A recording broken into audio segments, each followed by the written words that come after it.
नमस्कार दोस्तों। नारद जी ने एक बार भोलेनाथ की स्तुति कर पूछा, प्रभु आपको प्रसन्न करने के लिए सबसे उत्तम और सरल साधन क्या है? हे त्रिलोकीनाथ, आप तो निर्विकार और निष्काम हैं, आप सहज ही प्रसन्न हो जाते हैं। फिर भी मेरी जानने की इच्छा है कि आपको क्या प्रिय है।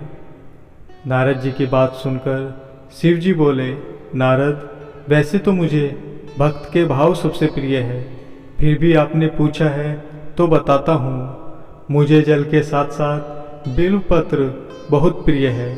जो भी भक्त अखंड बिल्वपत्र मुझे श्रद्धा से अर्पित करते हैं, मैं उन्हें अपने लोक में स्थान देता हूँ।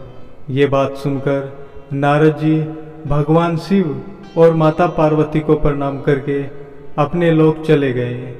लेकिन उनके जाने के बाद माता पार्वती ने भगवान से पूछा कि प्रभु मेरी यह जानने की बड़ी इच्छा हो रही है कि आपको बिल्वपत्र इतने प्रिय क्यों हैं।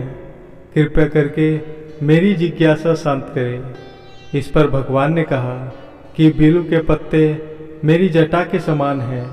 उसका त्रिपत्र यानी 3 पत्ते ऋग्वेद, यजुर्वेद और सामवेद है और उसकी शाखाएं समस्त शास्त्र का स्वरूप है। मनुष्य को बिल्व वृक्ष को पृथ्वी का कल्प वृक्ष समझना चाहिए, जो कि ब्रह्मा विष्णु शिव स्वरूप है। स्वयं महालक्ष्मी ने शैल पर्वत पर बिल्व वृक्ष रूप में जन्म लिया था। भगवान के मुख से ऐसी बात सुनकर पार्वती जी सोच में पड़ गई कि माता लक्ष्मी ने आखिर बिल्व वृक्ष का रूप क्यों लिया। माता पार्वती को इस तरह दुविधा और आश्चर्य में देखकर भगवान ने कहा कि देवी, सतयुग में ज्योति रूप में मेरे अंश का रामेश्वर लिंग था। ब्रह्मा आदि देवों ने उसका विधिवत पूजन अर्चन किया था। फलतः मेरे अनुग्रह से वाग्देवी सबकी प्रिय हो गई। वे भगवान विष्णु को सतत प्रिय हो गई। मेरे प्रभाव से भगवान केशव के मन में वाग्देवी के लिए जितनी प्रीति हुई, वह स्वयं लक्ष्मी को पसंद नहीं आई। अतः लक्ष्मी देवी चिंतित और रुष्ट होकर परम उत्तम श्री शैल पर्वत पर चली गई। वहां उन्होंने मेरे लिंग विग्रह की उग्र तपस्या करनी शुरू कर दी। तपस्या के कुछ समय बाद महालक्ष्मी ने मेरे लिंग विग्रह से थोड़ा उध्र में एक वृक्ष का रूप धारण कर लिया और अपने पत्र पुष्प द्वारा निरंतर मेरा पूजन करने लगी। इस तरह उन्होंने कोटि वर्ष यानी 1 करोड़ वर्षों तक आराधना की और अंततः में उन्हें मेरा अनुग्रह प्राप्त हुआ। वरदान के रूप में महालक्ष्मी ने मांगा कि श्री हरि के हृदय में मेरे प्रभाव से वाग्देवी के लिए जो स्नेह हुआ है वह समाप्त हो जाए।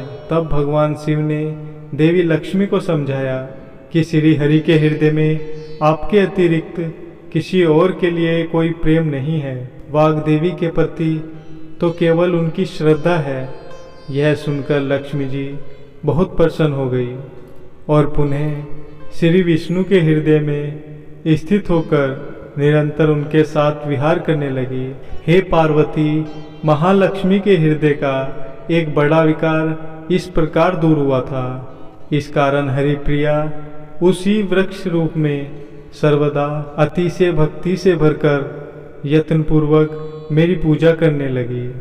बिल्व इस कारण मुझे प्रिय है और मैं बिल्व वृक्ष का आश्रय लेकर रहता हूँ। बिल्व वृक्ष को सदा सर्व तीर्थ में एवं सर्वदेव में मानना चाहिए, इसमें तनिक भी संदेह नहीं है। जो भी भक्त बिल्व पत्र, बिल्व फूल, बिल्व वृक्ष और बिल्व काष्ठ के चंदन से मेरा पूजन करता है, वह भक्त मुझे अति प्रिय होता है। धन्यवाद दोस्तों। हर हर महादेव।